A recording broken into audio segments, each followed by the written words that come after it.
በጣም አመሰግናለሁ አርበኛ አብደላ እንድሪስ የአማራ ፋኖ በሸዋ የህዝብ ግንኙነት መምሪያ ኃላፊ እንግዲህ ረጅም ጊዜ አልተገናኘንም ብዙ ነገሮች በተለይ በሸዋ ቀጠና በሸዋ ምድር ላይ እየሆኑ እንዳለ እንሰማለን ሲኮክታዊ አጠቃላይ መረጃዎች እንነሳና በተጋድሎ ደረጃ በስልጣና ደረጃ በተለያዩ ግምገማ ላይም ተለያዩ ስራዎች ላይም እንዳላችሁ መረጃው አለንና እንደው በዝርዝር ወቅታዊ ቁመናችሁ ምን ይመስላል በምን ላይ ነው ያላችሁ አመሰግናለሁ መሳይ ስለጋበዝከኝ ያው እንግዲህ በመጀመሪያ አርበኛ የሚለው ነገር ቢስተካከል ደስ ይለኛል ፋኖ አብደላ ብትለኝ ችግር የለውም ምክንያቱም አርበኝነት በጣም ብዙ ጥረት የሚጠይቅ የብዙ ጊዜ ቆይታን ተግባራዊ የሚያደርግ በጀብዱና መሰል ጉዳዮች ላይ ብዙ ነገሮችን የሚያስቃኝ ስለሆነ እሱ ላይ ገና ነን ብያምናለሁ ምክንያቱም ዱር ውጪ ከወጣን ገና 2 አመት አካባቢ ነው የሆነኝ እኔ ማለት ነው ሶሪ ይሄ ደግሞ አርበኝነት እነበላይ ዘለቀን ሌሎች ትልልቅ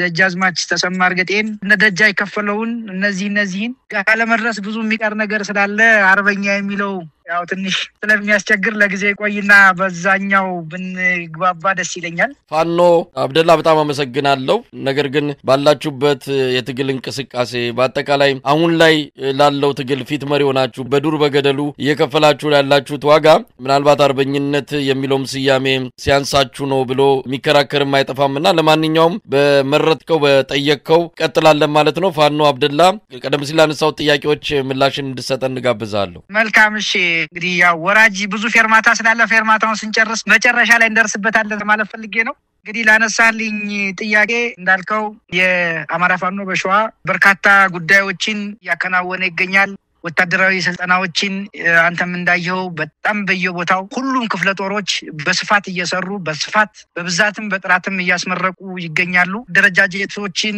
የማስፋት ስራዎች በስፋት እየተካሄዱ ነው በተለይም ሁለተኛ ድርጅታዊ ጉባኤ ካካሄድን በኋላ የህዝብ አስተዳደር ወይም ደግሞ የአስተዳደር ክፍል ተብሎ የተቋቋመው ኮር የኃላፊነት ስፍራ እሱን ማህበረሰቡን የማደራጀት የማብቃት አመራር የመመደብ የማሰልጠን የመመደብ የመከታተል የመቆጣጠር ስራዎች በስፋት እየተሰሩ ነው ሌላው የውስጥ ድርጅት አቅምን የማጎልበት ስራዎች እየተሰሩ ነው የተለያዩ መመሪያዎች ደንቦች እየተዘጋጁ የማጽደቅ እንቅስቃሴ እየተደረጉ ይገኛሉ በጣም በብዛትም ማለት ነው ሌላው ከዚሁ ጋር ተናባቢ ሆኖ የሚሄደው የአማራን ቤት ወጥ አርጎ የመስራት ስራዎች እነሱም ላይ እንቅስቃሴዎች በስፋት እየተደረጉ ነውና ሌላው ወታደራዊ እንቅስቃሴዎችም እንዲሁ እንደምታስታውሰው አንተ አገዛዙ በሁሉም ማጣጫ ያለ የሌለ ኃይሉን ወደ ሸዋ አሰማርቷል እሱን የመመከት ስራ ጎን ለጎን አለ የፖለቲካ መሪዎችን የመመደብ ስራዎችም በስፋት እየሄዱ ያሉበት ሁኔታ ነው ያለው በተለይ የውስጥ ድርጅት ስራችን ከመቼም ጊዜ በላይ ተጠናክሮ ነው ሄደው ይሄ ጎን ለጎን ከዚህ ጋር የሚሄደው የሰው ኃይል ከማፍራት ጎን ለጎን የሰራዊቱን የሞራል ግንባታ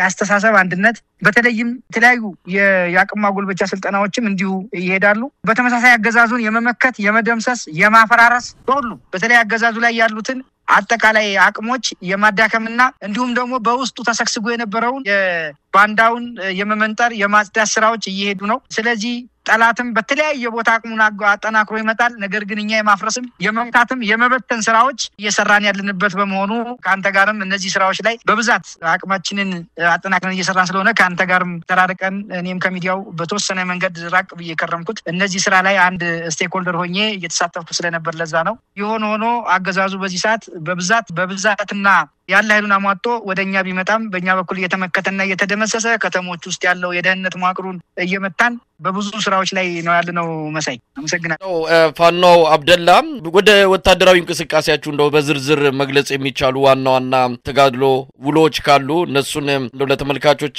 ማቅረብ የሚቻል ከሆነም እንደምንሰማው ዘለቅ ብላችሁ ከአማራ ክልልም ተሻግራችሁ በአንዳንድ የኦሮሚያ ክልል ውስጥ ባሉ ከተሞችም አካባቢዎችም ኦፕሬሽኖችን እየሰራችሁ እንደነበረ በቅርብም ያንን እንዳደረጋችሁ ሰምተናል ይሄ በአገዛዙ መንደር ትልቅ ብርክ ነው የፈጠረው እስቲ ወታደራዊ እንቅስቃሴዎች አንፃር ምን ጎላ ብለው የሚጠቀሱ አሉ መልካም መሳይ እንግዲህ አንዱና በትልቁ ታስቦ እንዲሁም በአገዛዙ በኦሮሞማ መራሹ ስርዓት ትኩረት ተሰርቶ ሲሰራበት የነበረውና እንዲሁም የሐሰት ወይም ደግሞ የማይጨበት ቅዠት ሲቃዡበት የነበረው አንዱ በሸዋ ቀጠና በተለይም የይፋት ቀጠና የነበረው ሁነት ነው ይሄ ቀጠና እንግዲህ እንደምታስታውሰው በደቡብ ወሎና በአገዛዙ ሰሜን ሸዋ ብሎ በከለለው መካከል የሚገኘው ኦሮሞ ብሔረሰብ አስተዳደር ዞን የሚባል አለ ይሄ ከሚሴና ዙሪያው ማለት ነው በተለይም እናጣየንና ይሄ አንጾኪያ ገምዛን እና እንዲሁም ጣወትን በዛኛው በኩል ደግሞ ኤፍራታ ግድምን ይዞ የሚያካልለው ምናልባትም በዚህ በኦሮሞማ ኢሊሊ ሆቴል ላይም ሲያስቀምጡት እንደነበረው ክልል እናረጋለን የሚል የውሸት የምንድነው ምንም ተስፋ የሌለው ቅዠት ነበር።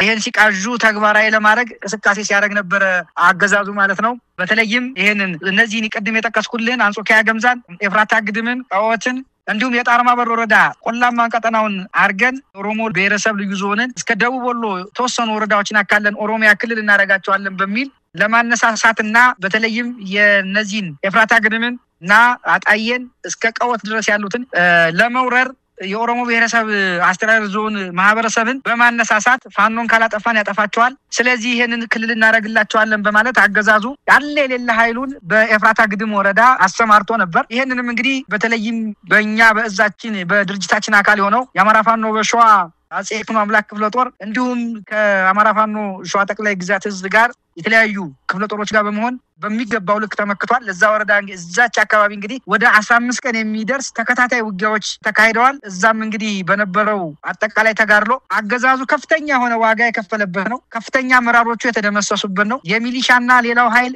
የተመታበት ነው። እንዲሁም ደግሞ በቅዠት ዓለም ውስጥ የነበረው የብልጽግና ቡድን ከዚህ አካባቢ ያለውን የሚሊሻ የኦሮሞ ብሔረሰብ አስተዳደር ሚሊሻዎችን የዞኑ ማለቴ ነው ሚሊሻዎችን እንዲሁም እዛ አካባቢ የነበሩትን አቀላቅሎ ከኦሮሚያ ልዩ ኃይልና የተወሰኑ አድማ ብተና አካላትን እንዲሁም በዞኑ ይንቀሳቀሱ የነበሩት ከዚህ በፊት አጣየን ከ10 ጊዜ በላይ ያቃጠለውን የሸኔ ቡድን አጉሩን በመላጨት ጭምር ወደዛ እንቀሳቅሶ በከፍተኛ ደረጃ ዋጋ ከፍሎ የተመታበትና ረጅም ሰዓት ድረስ ከትናንትና መሻሽ ድረስ ተጋድሎ የነበረበት ይሄ የይፋት ቀጠና አጠቃላይ ተጋድሎ ነው። ሁለተኛውና እንደዚሁ ገዛዙ አፍንጫ ላይ ሆኖ የሚገኘው የከሰም ክፍለ ጦር ነው። ከሰም ክፍለ ጦር እንደምታስታውሰው ከአዲስ አበባና ከደብረ ዘይት ከ30 ኪሎ ሜትር ባነሰ ርቀት ላይ በጣም ሰፊ ግዙፍ ኃይል ያለው ነው። እሱ ላይም እንግዲህ በተለያየ ሁኔታ በተለያየ መንገድ እንቅስቃሴ ሲያደርግ ነበር። ባንዳዎችን አሰማርቶ ነበር። እንደምታስታውሰው ሀገረ ማርያም ወረዳ ላይ የአማራ ፋኖ በሸዋ ከሰም ክፍለ ጦር ኃይለ ማርያም ባሞ ብርጌድ የሚንቀሳቀስበት እዛ አካባቢ ላይ ባንዳዎችን አሰማርቶ ከነባንዳዎቹ ቁጥጥር ስር የዋሉበት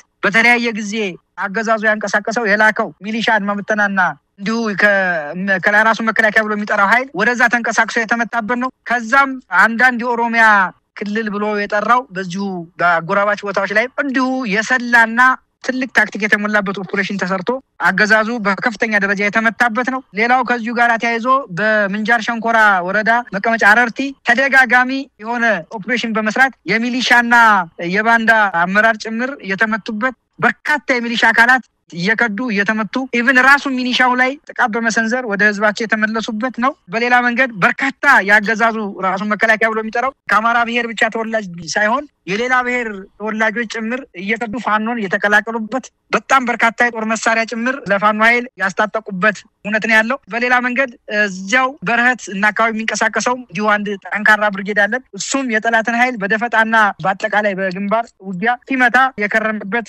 እውነት ነው ያለው። ሌላው እዛው አካባቢ ላይ የሐሳግርት ወረዳ የሚባለው አካባቢ ዙሪያ እንዲሁ አገዛዙ ሲንቀሳቀስ እንዲሁም እየገቡ በከተማ ጥቃት በመሰንዘር ባንዳ የመመንጠር ስራው ሲከናወን የቆየበት ሁኔታ ነው ያለው። በተለይም ይሄ ከሰም አካባቢ ላይ ቅድም እንዳልኩ ለሞጆ በጣም በቅርብ ርቀት ነው የሚገኘው፣ አንተም ታስታውሰዋለህ። ሌላው ለደብረ ዘይትም እንደዚሁ ነው፣ ለአዲስ አበባም ጭምር እንደዚህ ከሸኖ ቱለፋ የሚባሉ እንደ ሰንዳፋን የመሳሰሉ ወረዳዎች ኢቭን እዛ ውስጥ ገብቶ ጥቃት ሲሰነዘር የከረመበት ሁኔታ ነው ያለው። ሌላውና እንዲሁ ለአገዛዙ በቅርብ ርቀት ላይ የሚገኘው የነጎድጓድ ክፍለ ጦር ነው። ይሄ ነጎድጓድ ክፍለ ጦር እንግዲህ የሚገኘው ከደብረ ብርሃን ከተማ ከሚገኙ ወደ 39 ቀበሌዎች አሉት ከተማ አስተዳደሩ። ከዚህ ውስጥ በጣም ከ55 አካባቢ % የሚሆነውን ቀበሌዎች የሚያስተዳድር ነው የብልጽግናን ስርዓት በማፈራረስ እንዲሁም በዛ ወደ 5 ወረዳዎች ላይ ይንቀሳቀሳል። በተለይ ደብረ ብርሃን ከተማ ላይ ባንዳ የማጽዳት የመመንጠር አገዛዙ ተረጋግቶ አማራን የመጉዳት የመበደል ስራውን እንዳያካሄድ በተለይም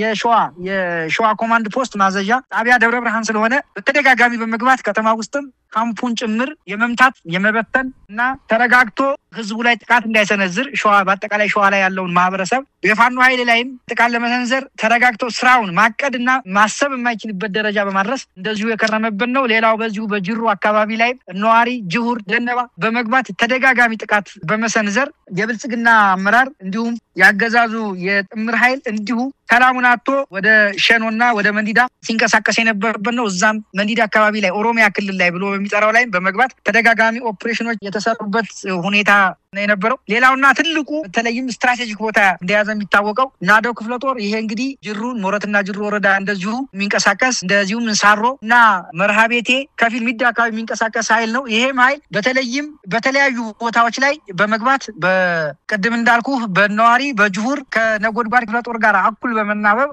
አገዛዙን ሲያስጨንቅ ሲመታ ሲበትን የከረመው በመርሃቤቴ ዓለም ከተማ ተደጋጋሚ ዘልቆ በመግባት አገዛዙ ላይ አመራር ላይ ጥቃት በመሰንዘር ሚሊሻዎችን በመምታት አመራር ጭምር በመበተን የከረመበት ነው። ሌላው ይሄ ከለሚ ጋራ በተለይም ይሄ ለሚ ሲሚንቶ ፋብሪካ የሚገኝበት አካባቢ በቅርብ ርቀት ነው። እንዲሁ ከመርሃቤቴ ሲንቀሳቀስም በተደጋጋሚ በጀማ ወንዝ ድልድይ አካባቢ ላይ ሲመታ የከረመ ነው። በዛውም በፍቼ ሰላሌ ወረዳ የኦሮሚያ ክልል ብሎ የሚጠሩት ወደዛም ዘልቆ በመግባት በአገዛዙ ቡድን ላይ ቅድም አንተም እንዳልከው ተደጋጋሚ ጥቃት ሲሰነዘር ሲመታ ሲያዋክብ እና አገዛዙ መቆም መቀመጫ እስከሚያጣ ድረስ የከረመበት ይሄ ናደው ክፍለ ጦር ነው። ነዋሪም አካባቢ ላይ ቅድም በገለጽኩልህ ልክ ነው። በተለያዩ ቦታዎች ላይ እንግዲህ የጦር ጀብዶቹ ሲፈጸሙ የከረሙት ምናልባት እኛ ብዙዎቹን አናወጣቸው ለምንድነው በስራ ህዝቡ ስለሚያውቅም የነበረበት ነው። ሌላው ማህበረሰቡን ሙሉ በሙሉ ለመናገር በምንንቀሳቀስባቸው ወረዳዎች ሁሉ የትግሉ ደጋፊ ሳይሆን ዋና አካል ሆኖ ተዋናይ እንዲሆን በማደራጀት ጭምር ራሱ ማህበረሰቡ በጥሩምባ ተጠራርቶ እዚህ አገዛዝ ላይ ጥቃት የሚሰነዝርበት ደረጃ ላይ ያደረስንበት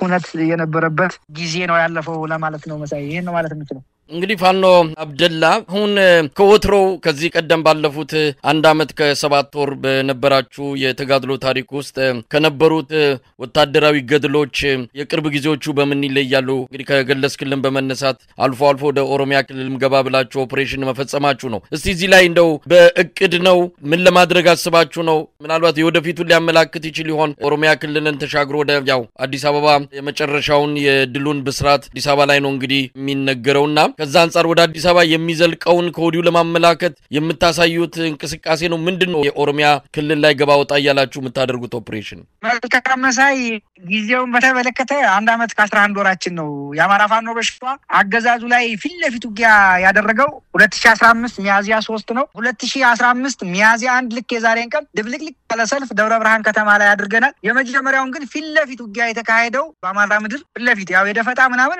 የተለመደ ነው። ፊት ለፊት አገዛዙን ገጥሞ ውጊያ የተካሄደው ሚያዝያ 3 2015 ነው። የመጀመሪያውን ግን ህዝብ ያነቃነቅንበት ሚያዝያ 1 2015 ሲሆን ስለዚህ ዛሬ በአማራ ምድር ላይ የፊት ለፊት ውጊያ ካገዛዙ ጋር ስናደርግ ዛሬ ልክ 1 አመት ከ11 ወራችን ነው ማለት ነው። ይሄ በግልጽ የተቀመጠ ስለሆነ ነው። ምናልባት ፋኖ አብደላ ይሄ ጊዜ የሚገለጸው በዋናነት አገዛዙ በይፋ ያስቸኳይ ጊዜ አዋጅ አውጆ የአማራ ክልል ላይ ጦርነት የከፈተበትን የሐምሌን ወር ያንን ጊዜ ገደም መነሻ አድርገን ነው 2 አመት 1 አመት ከ8 ወር እያልን ምንጠቅሰው። ስለዚህ ያን ይያዝ እንጂ ከዛ በፊት አስቀድሞ የገባ መሆኑን ከየካቲት ወር 2015 ጀምሮ የአገዛዙ ኃይል በተለያዩ የአማራ ክልል አካባቢዎች በመግባት ትጥቅ ለማስፈታት የጀመረው እንቅስቃሴ ከዛን ጊዜ ጀምሮ ከታሰበ ከ2 አመት በላይ ነው የሚሆነውና ምናልባት የአስቸኳይ ጊዜ አዋጁን እንደ አንድ ማነጻጸሪያ ጊዜ የተጠቀምን ስላለ እንጂ በእርግጥም ተጋድሎ ከተጀመረ ከዛም በፊት ነው ለማለት ያህል። መልካም ያው እንዳልኩ ገዛዙ ያዋጅ የሚለው ነገር ሁሌ ነው የሚያውጀው ያው እነሱ ምን ያው አንድ ስለሆኑ። ከዛ ውጭ ግን እኔም እዚህ ጋር መግለጽ ማጥበቅ የፈለኩት የፊት ለፊት ውጊያ የተካሄደበትን ነው። የፊት ለፊት ምናልባት ፊት ለፊት ሲባል ምንድነው ልዩ ኃይሉ ፈረሰ፣ ፊት ለፊት ግን ገጥሞ ህዝብ አስተባብሮ 2 ቀን ወይም እንደዚህ መክቶ የተዋጋበት ለማለት ነው እንጂ ትግሉ የ2 አመት ብቻ ሳይሆን ከዛም ሊዘል ይችላል። ግን ትልቁ የመታጠፊያ ወይም ተርኒንግ ፖይንት የሚባለው አገዛዙ ላይ መከላከያ ተብሎ የሚፈራ ትልቅ ተቋም ነኝ ብሎ የሚያስብ ላይ ፊት ለፊት ገጥሞ ውጊያ የተካሄደው ሚያዝያ 3 2015 ዓ.ም ነው። ይሄ በደንብ እንትን እንዲል ነው አዋጅ የተባለው። ሁሉ ጊዜ እንዳወጀ ነው እሱ ያላወጀበት የለም በአማራ ህዝብ ላይ። ግን የፊት ለፊቱ ይሄ በደንብ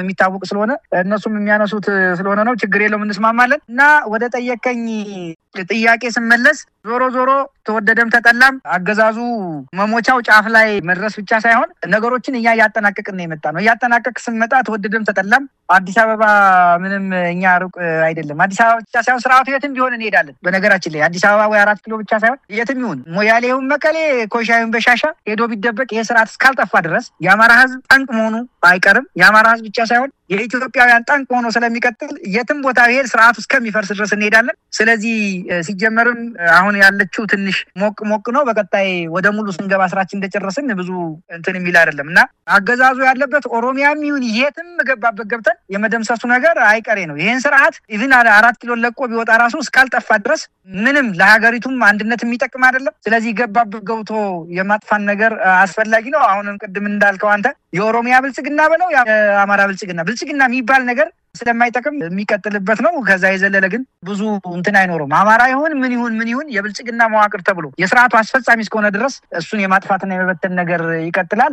ዞሮ ግን አንተም እንዳልከው የሚያሳዩት የውስጥ ድርጅት ጥንካሬያቸው፣ የሰው ሀብት አጠቃቀማችን፣ የምንድነው የትጥቅ የሎጂስቲክ አጠቃላይ ሁነት የሚያሳዩት ወደዛ እንደሆነ ምንም ጥያቄ የለውም። እንዳልከው ግን አሁን ባለንበት ሁኔታ ብዙ ነገሮች እየተቀየሩ ነው። አሁን ለዚህ ለሚዲያ የማይሆኑ ብዙ ነገሮች ያን ለማድረግ አስቻይ ሁኔታዎችን እየፈጠርን ያለንበት ሁኔታ እንዳለ ይሄን ነው ማለት የምፈልገው። መሰለኝ ፋኖ አብደላ እንግዲህ በፊት ሲደረጉ ከነበሩ ተጋድሎች አንጻር ያው የደፈጣ ውጊያ ነው የምታካሂዱት። አቅዳችሁ የአንድ ቦታ ላይ ያገዛዙን ስንቅና ትጥቅ ያለበትን ቦታ በመምታት ራሳችሁን የማደራጀት በመሳሪያም በትጥቅም በስንቅም እንደዚህ አይነት ውጊያዎችን ስታደርጉ ነበረ። አሁን ከቅርብ ጊዜ ወዲህ የተለየ ነገር አለ ወይ? በቀጣይስ የተለየ ነገር እንጠብቅ? ተመሳሳይ ነገር ከተሞችን ተቆጣጥሮ የመልቀቅ እንደዚህ አይነት ነገሮች ከዚህ በፊትም ስታደርጉ ነበር። አሁን ግን ከዛ በተሻለ በአዲስ ምዕራፍ የመምጣት ነገር እንዳለ በተለያዩ የፋኖ አመራሮች ይገለጻል። ምናልባት የሰሞኑ ውጊያዎችን ጨምሮ በቀጣይ የምታደርጉት በተለየ ምዕራፍ ፋኖ ትግል መግባቱን ሊያሳይ ይችል ይሆን? መልካም ዞሮ ማለት የሚቻለው አሁን ብዙዎቹ ያነሳልኝ ምናልባት ወታደራዊ የሆኑ ነገሮች ሊሆኑ ስለሚችሉ ዝርዝሩን ከመናገር ቆጠብና ግን ያም ሆነ ይህ በደንብ ማየት የሚቻለው የፋኖ ውስጥ ድርጅት እየጠነከረ እንደሆነ በደንብ መርገንዘብ ያስፈልጋል ማለት ነው። የውስጥ ድርጅት ሲጠነክር ለምን እንደሆነም ግልጽ ስለሚሆን ማለት ነው። ስለዚህ የወደፊቶቹን አጠቃላይ እንቅስቃሴ የሚያሳየን በተለይም የፋኖ ውስጥ ድርጅት ሲጠነክር ይሄ ያገዛዙ መዳከም ስለሚታወቅ ስለዚህ ምን ልናደርግ እንደሆነ ብዙ ተገማች ነገሮች ይኖራሉ። ከዛ የዘለለ ግን የቀጣዮቹን በተመለከተ ያው ወታደራዊ ጉዳዮች ሊኖሩ ስለሚችሉ ዝርዝሮቹን ከመግለጽ ቆጠብና የሆነ ሆኖ ግን አገዛዙን የመደምሰስ ስራው በቀጣይ ራሱን በቻለ መንገድ እንደሚሄድ የብዙ ነገሮች የመንተፋተፍ ነገር ታያለህም። የሱ ማሳያም ሰሞኑን ብዙ ነገሮች ስለሚታዩ አገዛዙም ያውቃል ወዴት እንደምንሄድ እና ከዚህ ጋር የተያያዘውን ነገር እዚህ ላይ ባበቃው ነው የሚሻለው መሰለኝ። ፋኖ አብደላ ሌላው በእናንተ መሀል ያለውን አንድነት የተመለከተ ነው። የፋኖ አመራሮችን ባገኘው ቁጥር የምጠይቀውም የማነሳውም ይሄ ነው። ህብረተሰቡ ትግሉ ደጋፊዎችም በግራ በቀኝም ያሉ ወዳጅም ጠላትም የእናንተን አንድነት ሌላው በተስፋ አንዳንዱ ደግሞ የእናንተን አንድነት ካለመፈለግ ብዙ ነገሮች ይነሳሉ። ምን ላይ ነው ያላችሁት? ወደ አንድነቱ ለመምጣት የምትሰሩት ስራ በተለያየ መልኩ መልካም መንገድ ላይ እንዳለ ይነገራል። ሌላ ጊዜ ደግሞ እንደዚሁ ባለው ሁኔታ ተከፋፍላችሁ ስለ አንድ ዓላማ ተሰልፋችሁ ግን የተለያየ አቋም ላይ ሆናችሁ የምታደርጉት እንቅስቃሴም ለደጋፊዎቻችሁ ሆነ ለአማራ ህዝብ ስሜቱን እየሰበረው የነበረበት ሁኔታ ነበረ። አሁንስ ምን ላይ ናችሁ? ወደ አንድነቱ ለመምጣት የምታደርጉት እንቅስቃሴ ፍሬያማ ነው ማለት እንችላለን? መልካም መሳይ እንግዲህ ከዚህ በፊትም ተደጋጋሚ በዚህ ጉዳይ ላይ አውርተናል። ምናልባት ይህን ጥያቄ የሚያነሱትም ሁለት ኃይሎች ናቸው።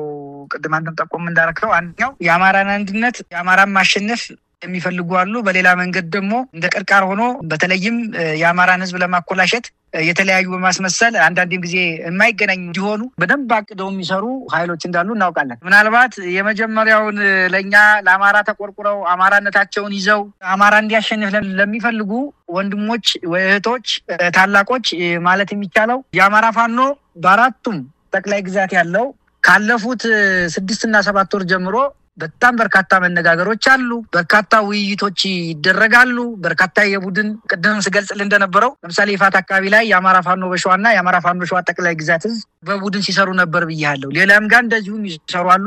እየተሰሩ ውይይቶች እየተካሄዱ ነው ያሉት። ውይይቶች እየሄዱ ነው ያሉት። ምናልባትም እንደተባለው ተራዝሟል እንዲሆኗል ብሎ የሚነሳለ አንድ ነገር እዚህ ላይ አሁንም ልብ እንዲባል የምፈልገው ድርጅት ነው እየሰራን ያለ ነው። ድርጅት ማለት ደግሞ ትናንትና ተጀምረው እንደጠፉት ወይም ደግሞ ብኩርናቸውን በምስል እንደሸጡት የማይሆን የአማራን ህዝብ ጥቅምና ፍላጎት የሚያስከብር የአማራን ህዝብና ፍላጎት በማይረባ ነገር የማይለውጥ ተቋም መፍጠር ስላለብን ሰፊ ውይይት ተካሂዷል። ከዚህ በፊት እኮ በርካታ ድርጅቶች አንተም እንደምታስታውሰው በአማራ ስም ተቋቁመው የጠፋሉ። ለምሳሌ እንደ አብን አይነት የአማራን ህዝብ ተስፋ የጣለበት አማራን ነፃ ያወጣል ተብሎ የታለመ በኢትዮጵያ የብሔርተኛ ፖለቲካ ውስጥም በብሔር መደራጀትም ለካ ለሀገር ማሰብ ያስችላል የሚል ትልቅ ነጥብ ይዞ ይንቀሳቀስ የነበረ በወቅቱ ትልቅ ምርታ ያስመዘገበ ተስፋ የተጣለበት ድርጅት ነበር ታስታውሳለህ። ነገር ግን የውስጥ ድርጅቱ በአግባቡ አንካራ የሆነ የዓላማ አንድነት በኩርናቸውን የሚሸጡ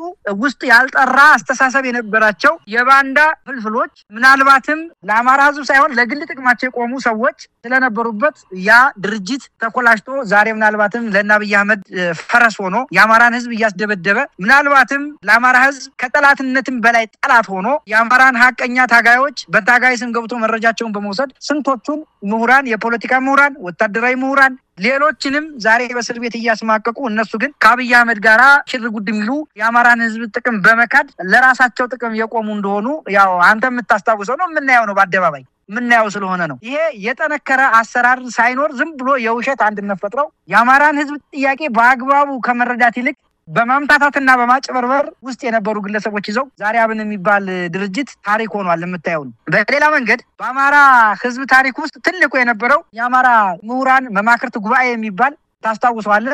በትልቁ ውይይት እያደረገ የዩኒቨርሲቲዎች አማራ ክልል ዩኒቨርሲቲ ካውንስል በሚል ተቋቁመው ለአማራ ህዝብን ጥቅምና መብት እናስከብራለን ብለው የነበሩ አሉ። እውነት ለመናገር በወቅቱም ትልቅ ምርት ያመጣል ተብሎ ታስቦ የነበረው የአማራ ምሁራን መማክርት ካውንስል የሚባለው በትልቁ ስራዎችን ስርዓተ ትምህርትን በመቅረጽ ሌሎች ጥናትና ምርምር በማድረግ ጀማምሮ የነበረው ነገር ግን ውሎ ይሄም የውሸት ስለነበር ምንድነው የሆነው? የማይረባ የጥናት እንትን በሚል የአማራ ብሔርተኝነትን ለመምታት ለአብይ አህመድ ጭምር ሰጥቶ በተለይም በሰኔ 15 ላይ በከፍተኛ ደረጃ በነበረው ሂደት ወንድሞቻችንን ያሳጣ ዛሬ ላይ ደግሞ ቆመ ስታየው የብልጽግና ሰነድ የስልጠና ማንዋል አዘጋጅ ሆኖ በኩርናውን የአማራን ህዝብ ታማኝነቱን አሳጥቶ ክዶ ዛሬ ያለበትን የምታየው ነው። የአማራን ህዝብ እያስመታ ያለ ምናልባትም የአማራን መመቻ ሰነድ ጭምር እያዘጋጀ ከአማራ ውስጥ የወጣ የማይረባ ድርጅት ሆኖ ታገኘዋለህ። ይሄንን ምናልባት ስለነሱ ማውራት ፈልጌ አይደለም። ፋኖም ዛሬ የአማራ ህዝብ የመጨረሻውን እድል ምናልባትም ከዚህ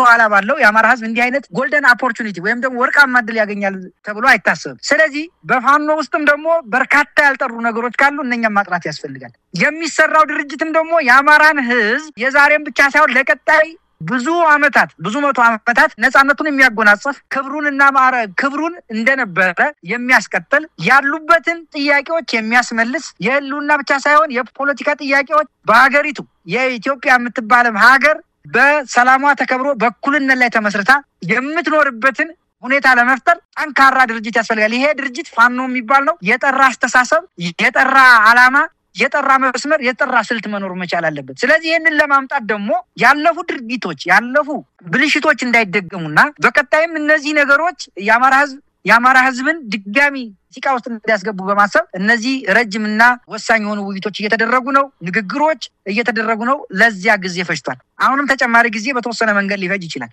ይሄ ማለት ግን አንድ አልሆኑም ብሎ ማሰብ አይቻልም። ስለዚህ ወንድሞቻችን፣ እህቶቻችን፣ ታላላቆቻችን ይሄንን ነገር በደንብ መረዳት ስለሚያስፈልግ የዘገየበት ይሄ ነው። ግን ደግሞ ውይይቶች አሁንም እንደቀጠሉ ናቸው። ነገም ይቀጥላሉ። ንግግሮች፣ ውይይቶች ይቀጥላሉ። የሆነ ሆኖ የአማራ ህዝብ ያው አንድ መሆንና አንድ መሪ ድርጅት ይፈጠርለታል። ያ ሲሆንም ነው ወደፊት የሚቀጥለው። ለዛ ግን እነዚህ ነገሮች ስላልተሟሉ በዛ ምክንያት እንደዘገየ ነው ለነሱ መንገር የምፈልገው። በሌላ መንገድ ደግሞ ምናልባትም አጭበርብረው ትናንት እንደነበሩኩህ በተለይም ሁለት ድርጅቶችን ጠቀሼ እንደነገርኩህ እንደነዛ አጭበርብሬ የግል ፍላጎት እንዲሟላ ምናልባት የአማራ ጥያቄ እንዲደፈቅ ብቻ ሳይሆን እንዲጠፋ የገጠመው የህልውና ፈተና እስከ መጨረሻው ተግባራዊ ሆኖ እንዲጠፋ በማሰብ ምናልባትም በላይ ያሉ አመራሮችን ሌሎችን በመግዛት አንድ ከሆነ ያን ጭንቅላት በመምታት የአማራን ህዝብ ጥያቄ የአማራን ህዝብ አስተሳሰብ አጠፋለሁ ብሎ ለሚያስቡ አይሳካላችሁም፣ አትድከሙ የሚል ነገር ነው ያለኝ። አንዳንዱ ይገርምሃል መሳይ ራሱን በራሱ በጎጥና በመንደር ተደራጅቶ በብልጽግና ውስጥ ተሞሽሮ በየስብሰባው እነሱ እኮ አንድ እንኳን አልሆኑም። አንድ ስላልሆኑ ይሄውላችሁ አንድ ያረጓችሁ ነገ ያስበሏቸዋል። እንኳን የአማራን ህዝብ ጥያቄ ሊመልሱ አንድ አልሆኑም ብሎ የሚያወራ የብልጽግና ምንድነው አጎንባሽ ታገኛል። ይሄ አሁንም ቢሆን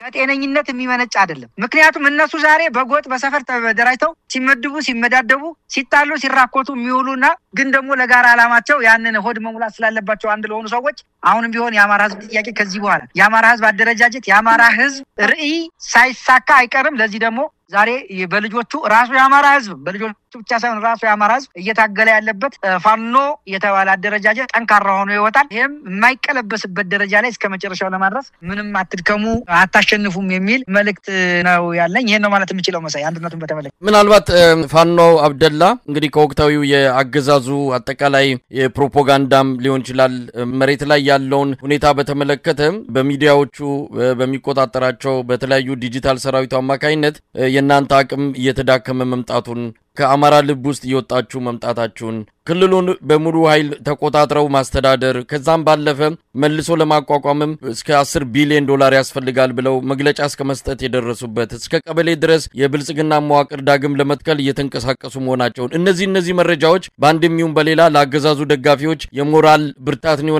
ፋኖ እየጠፋ ነው፣ ፋኖ አቅም አጥቷል፣ እየተዳከመ ነው የሚል መልእክት እንዲያደርስ በሚል ነው እንዲህ አይነቱ ነገር በስፋት እየተሰራጨ ነው። በተቃራኒው በደጋፊዎች የፋኖን ትግል በሚደግፉት በኩል ደግሞ መረጃው ምናልባት በጥርጣሬ እንኳን ቢመለከቱትም ፍርሃት ግን እንደው ዳርዳር ማለቱ አልቀረም። ለማንኛውም አገዛዙ በትክክል አሁን ቁመናው ምን ይመስላል? እውነት እንደሚናገረው ነው በወታደራዊም ሆነ በፖለቲካ አማራ ክልል ላይ እናንተ ብዙ ወረዳዎችን በእጃችሁ ይዛችሁ እንደምታስተዳድሩ ይታወቃል። ሌላኛውም የፋኖ እዝ አለ የጠቅላይ ግዛት እዙ እነሱና እናንተ በጋራም በርካታ የሰሜን ሸዋ አካባቢዎች እንደምትቆጣጠሩ ይታወቃል። ግን የሚነገረው በተቃራኒ በኩል ነው። በተቃራኒው በኩል ያለው ታሪክ ነው የሚነገረው። እስቲ ምን ማለት ይቻላል እዚህ ላይ? ምንድነው አገዛዙ በምን ቁመና ላይ ነው ላልከኝ ሊትራሊ አገዛዙ አሁን ያለው ሞቶ አስከሬኑ ነው ተኝቶ ያለው ማለት በቃ አስከሬኑ ማለት መቀበር የቀረው ማለት ይሄ ነው ቁመናው ላይ ያለው። ምን ለማለት ነው?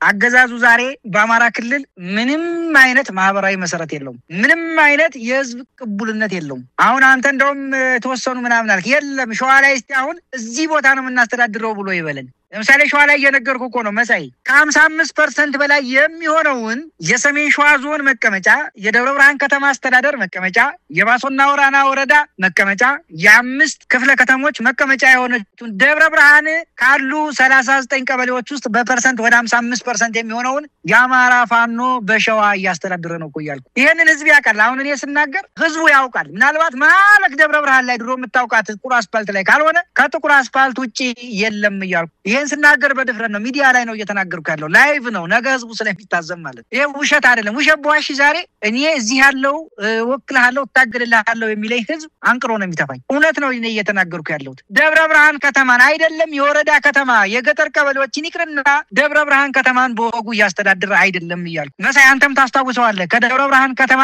ቀይት የምትባላለች የደብረ ብርሃን ከተማ የቴጌ ጣይቱ ክፍለ ከተማ ላይ የምትገኝ ነች። እሱ ላይ አገዛዙ ኬላ ጥሎ ይፈትሻል። እኛ ደግሞ የኛ የአማራ ፋኖ ደግሞ ከሱ ቦታ በ12 ወይ 11 ኪሎ ሜትር ርቀት ላይ ኬላ ጥለን ፍተሻ እናካሂዳለን። 11 ኪሎ ሜትር የማይሆን ነው። ይሄ ማለት ከ11 ኪሎ ሜትር በምናልባትም በ6-7 ኪሎ ሜትር ርቀት ላይ የኛ ኃይል ያን አስፋልት ተቆጣጥሮ ነው ኬላ የምጥለው። ይሄ ነው እውነታው። ውሸት ከሆነ ማህበረሰቡ ስለሚታዘብ ማለት ነው። ደብረ ብርሃን ከተማ ላይ አንኮበር መስመር ወጣ ስትል ገንጠል ካልኮዳ አይ ቲንክ አንኮበር አንድ ጊዜ ሄደ ተገናኝተናል አንተ ጋር። እዛ ላይ ገንጠል ብለ ወጣ እንዳልክ ጀምሮ የኛ ኃይል ነው የሚያስተዳድረው። መታይ ምናልባት ሰው ይረዳዋል። ይሄንን ወሻሽኝ የምትባል ቦታ ላይ ወጣ እንዳልክ የአማራ ፋኖ በሸዋ ነው የሚያስተዳድረው። ኬላ ጥሎ የሚቆጣጠረው እሱ ነው። ይሄ እውነት ውሸት አይደለም። ስለዚህ እዛው ከተማው ላይ እዛችሁ መሀል ከተማ ላይ በመድፍ በታንክ ተቀምጦ ሸዋ ላይ እኔ እንትን እላለሁ ቢል ይሄን ምን ህዝቡ ስለሚታዘብ ማለት ነው። ወደ ከደብረ ብርሃን ወደ ጅሩ ቀጠና ስትሄድ መንዲ የምትባል 10 ምናምን ኪሎ ሜትር አለ። እሱ ላይ ሳደርስ የኛ ኃይል አለ።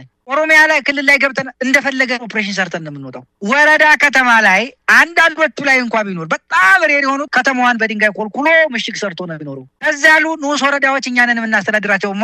ምንድነው አመራር ሰይመን እንባላቸዋል እያልን እኮ ነው። አስተዳደር መዋቅር ዘርግተናል እያልን እኮ ነው። ይሄ ደግሞ ውሸት ከሆነ ማህበረሰቡ ይታዘባል። ይሄ ወደ ፍረን ነው የምናገረው። ነገ ስለሚታዘብ ማለት እናንተም መረጃው ስለሚኖራቸው። ስለዚህ ሸዋ ላይ ከ97% በላይ ያለውን አስተዳደር ማፍረስ ብቻ ሳይሆን እኛ እያስተዳደር ነው። መዋቅር ዘርግተን እያስተዳደር ነው። በቃ ይሄ እኮ ምን መሬት ላይ ያለ ሀቅ እኮ ነው። ምን የሚደበቅ ከህዝብ የሚደበቅ ነገር የለም። ስለዚህ ቅድም አገዛዙ በምን ቁመና ላይ ነው ያለው ብለህ ስትለኝ ሞቶ አስከሬኑ ተኝቶ ህዝብ የሚያነሳና የሚቀብረው አቶ ምናልባትም ህዝብ ሳይሆን እኛው ለመቅበር ጊዜ ሰጠነው የውስጥ ድርጅት ማጠናከር ስላለብን ውስጥ ድርጅት ሳናጠናከር ምናልባትም ነገ የሚቀሩ ነገሮች ሳንጨርስ ምን ነገ ችግር ስለሚሆንብን እንጂ አስከሬን ህዝባችን ላይ ተኝቶ ነው ያለው አስከሬን ወድቆ መቅበር ስላልቻልን ብቻ ማለት ነው ስለዚህ አገዛዙ የውሸት መፈብረኪያ ማሽኖቹ የሆነ ቦታ ላይ ከቦ እንትን ቪዲዮ ቀርጾ የሚያወራው ነገር ፍጹም ውሸት ነው ይሄ ህዝቡ ያውቃል ምናልባት ከአማራ ክልል ውጪ ያለውን ህዝብ እንኳን ለአደናግር ቢል የአማራ ህዝብ በመላ ኢትዮጵያ ተበትኖ ነው ያለው ቤተሰብ ያለው ነው የሄደው ከዚህ ነው ያውቃል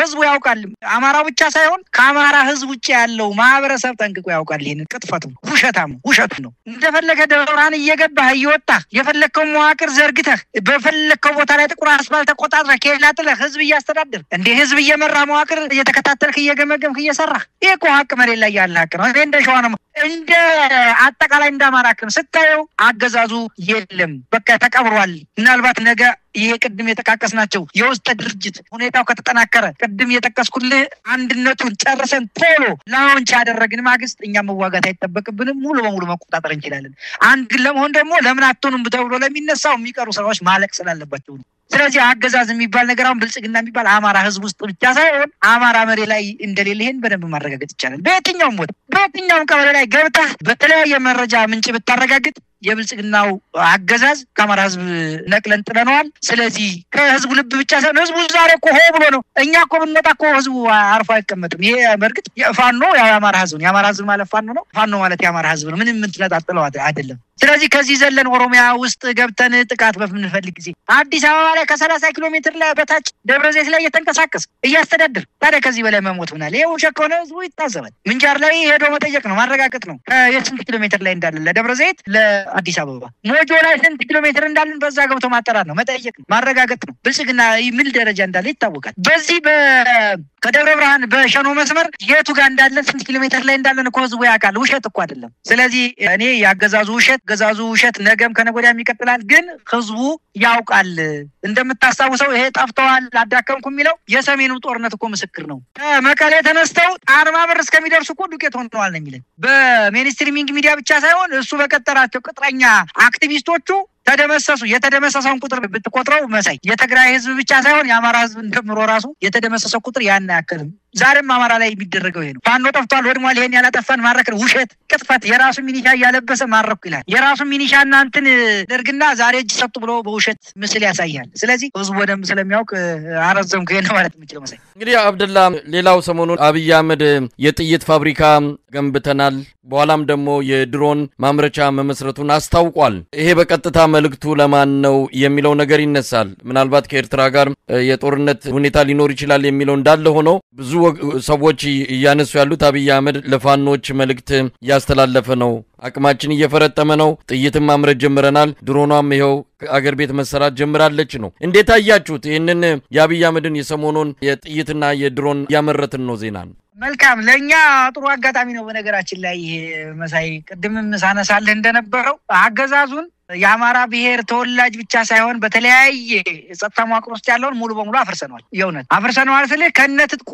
አፍርሰን ወደ ሀዳችን ገብቷል በርካታ መሳሪያ በርካታ ዲሽቃ በርካታ ሞርተር በርካታ ብሬን ስናይፐር በርካታ የግል ወይም የነፍስ ወከፍ መሳሪያ ተጠቅልሎ አልቆ ገብቶበታል ተተኳሹን ጭምር እየጫኑ ማለት ነው ስለዚህ ይኸውልህ እዛ የሰራዊቱን እየተመናመነበት ነው ሰራዊቱ እኮ አልዋጋም ብሏል ኮዝ በሌለው ነገር ላይ አልዋጋም ብሎታል አሁን አልዋጋም ባንደበቱ ባይለው ሄዶ መማረክ ነው ባንደበቱ አልዋጋም ላይ ይችላል ያው ስለሚያስረሽን በዚህ በሚሊተሪ እንትን ግን በተግባር እየተገለጸ ያለው አልዋጋም ነው በገፍ ሄዶ አንድ ሻለቃ ጦር ሄዶ እኮ ምናልባትም ወይ 3 ሻለቃ አንድ ክፍለ ጦር ሄዶ አንድ ክፍለ ጦር 3-4 ሻለቃ ሊሆን ይችላል ምናልባት አንድ ሻለቃ 2 ሻለቃ ነው የሚመለስ እየተማረከ የሚማረከው ምናልባትም በሁለት መንገድ ሊሆን አንድ ባቅም በማጣት ነው በሁለተኛ ደረጃ ግን ኮዝ ስለሌለው መዋጋት ስለማይፈልግ እጁን ለፋኖ አንከርፎ ሰጥቶ ነው የሚመጣው ከነ መሳሪያው ከነ ተተኳሹ አየህ ስለዚህ ይሄ ሁሉ ተተኳሽ ፋኖ ጋር እንደገባ ያውቃል ይሄ ሁሉ መሳሪያ ፋኖ ጋር እንደገባ ያውቃል ይሄ ከሆነ ደግሞ አገዛዙ ሽብር ውስጥ ነው ያለው አየህ ሽብር ውስጥ ሲገባ ያለው አማራጭ ምንድነው እናንተ ያንን ተተኳሽ ያን ጥይት ብትወስዱት ያን መሳሪያ ብትወስዱት ይሄውን ያመረጥኩ ብሎ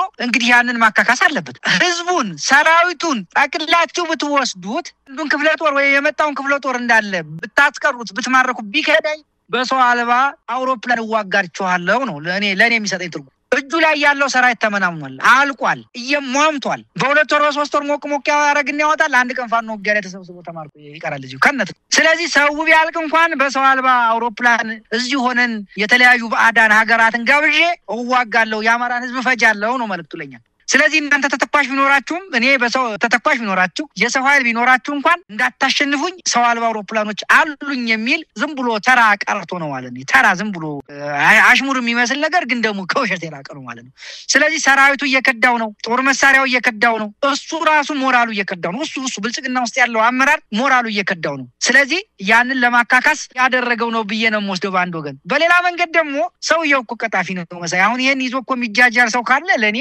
ጤነኛ አይደለም ብዬ ነው ማሰብ ይሄንን ምናልባት የሱ ዝም ብሎ በቀቀኖች ካልሆኑ በህዝብ ደረጃ በዚህ ነገር የሚታለላል ብዬ አላስብም ይሄንን አረቅ ድሮን አመረጥኩ እንትና አመረጥኩ ለውጭ ገበያ አመረጥኩ ቢል የሚሸወድ ያለ አይመስለኝም ለምሳሌ የሱን ውሸቶችን እንጥቀስ ስንዴ ከኛ ተረፈን አሉ እኛ ከአሜሪካ ምን ፈልገው የነቀዘ ስንዴ አንፈልግም አሉ ከዛ በኋላ ግን ምን እንዳረጉት የምናውቀው ነው አንተ የምታውቀው ሁሉ ሰው የሚያውቀው ነው ዶላር ልመና አይኤምኤፍን ኖርድ ባንክን ሌላም እነ ሩሲያን እንዴት እንደሆነ የምናስታውሰው እንዴት እንደሆኑ ማለት ነው እሱ ብቻ አይደለም እንደመጣ እኮ ነዳጅ ማምረት ጀመርን በቃ አለን አወጣናለን አይደል ነዳጁ የታለ አሁን ነዳጅ የሚባል ነገር አለ በሚዲያ ወጣው በቃ ከዚህ ቀን ጀምሮ ልናከፋፍል ነው አሉ የታለ የውሸት የቀጣፊ ነው በቃ ምንም የማይታመኑ ስለዚህ ነዳጅ አወጣናለ የለም ውሸት እንዴ አይኑን ጨፍኖ እኮ ነው የሚዋሸው ስለዚህ ይሄ ሰውዬ ምንም አንዱም በርግጥ ለኛ ተጠቅሞናል የሰውየው ቀጣፊነት ከአማራ ህዝብ ውስጥ ልብ ውስጥ እንዲወጣ አድርጓል ስለዚህ የውሸት ነው ስለዚህ በሁለት መንገድ ካየው አንዱ የውሸት ዲስኩር ተራ ቀረርቶ ተራ ማስፈራራት አሁን ከኤርትራ ጋር ከምናምን ጋር ሰውየው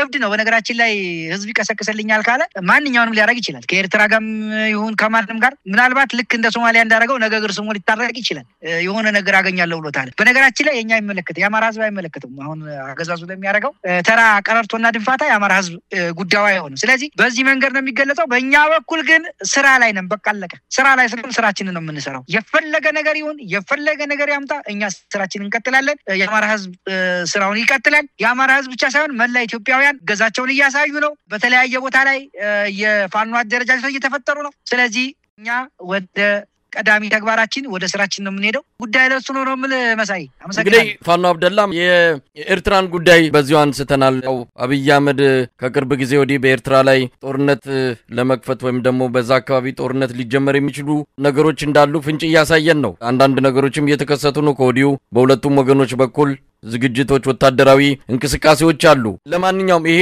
የኤርትራ የሚባለው ጦርነት ቢከሰት የፋኖ አቋም ምን ሊሆን ይችላል አንዳንድ ሰዎች ብዙም የሚባሉ ባይሆኑም ከወዲሁ የወደብ ጉዳይማ የሁላችንም አጀንዳ ነው ኢትዮጵያ ወደብ እንዲኖራት የሚሰራ መንግስት ከሆነ በብዙ ጉዳዮች ብንለያይም በዚህ ጉዳይ ግን ከጎኑ እንቆማለን የሚል ሐሳብ በተወሰነ ደረጃ እያነሱ ነው ምናልባት የፋኖ አቋም ምን ሊሆን ይችላል ይሄ የወደብ በጦርነት አገኛለሁ አይነት አካሄድ ባብይ በኩል የኢትዮጵያ ህዝብን ድጋፍ ያስገኝልኛል የሚል ስሌት አስልቶ ነው እየገባበት ያለው እዚህ ላይ ምን ማለት ይቻላል መልካም የፋኖ አቋም የሚሆነው መሳይ በግልጽ ለመናገር ቃል በቃል የፋኖ አቋም የፕራይመሪሊ ወይም ደግሞ ቀዳሚ ግቡ የአማራን ህዝብ ህልውና ማስጠበቅ ነው አለቀ የአማራ ፋኖ ሌላ ቤትም አንሄድም የመጀመሪያ ተግባራችን የምንሰራው የአማራ ህልውናን ጥያቄ ማስመለስ ነው አለቀ ከዚህ ውጪ ወዴትም የምንለው ነገር አይኖርም የአማራ ህዝብን አሁን የገጠመውን ህልውና ጥያቄ እንቀለብሳለን ስለዚህ ሌላው ላይ እኛ ኢሹአችን ሊሆን አይችልም እኛ ኢሹ የአማራ ህዝብ እያለቀ ያለውን የአማራን ህዝብ የሚፈጀውን አገዛዝ የብልጽግና ቡድን ለአንዴና ለመጨረሻ ጊዜ በማስወገድ የህዝባችን የገጠመውን የህልውና ጥያቄ በማስጠበቅ ወይም ደግሞ በመቀልበስ ከዛ በኋላ ባለው ሁኔታ የፖለቲካ ጥያቄዎቹ እንዲመለሱ ነው እንጂ ሌላው ስራ ላይ ገብተን ያለ ስራችንም እንደክምበት ጊዜ ምድልም አይኖርም ይሄን ነው ማለት የምችለው በጣም ነው ማመሰግነው ፋኖ አብደላ እንድሪስ የአማራ ፋኖ በሸዋ የህዝብ ግንኙነት መምሪያ ክፍል ኃላፊ እግዚአብሔር ይስጥልኝ መልካም ቀን አመሰግናለሁ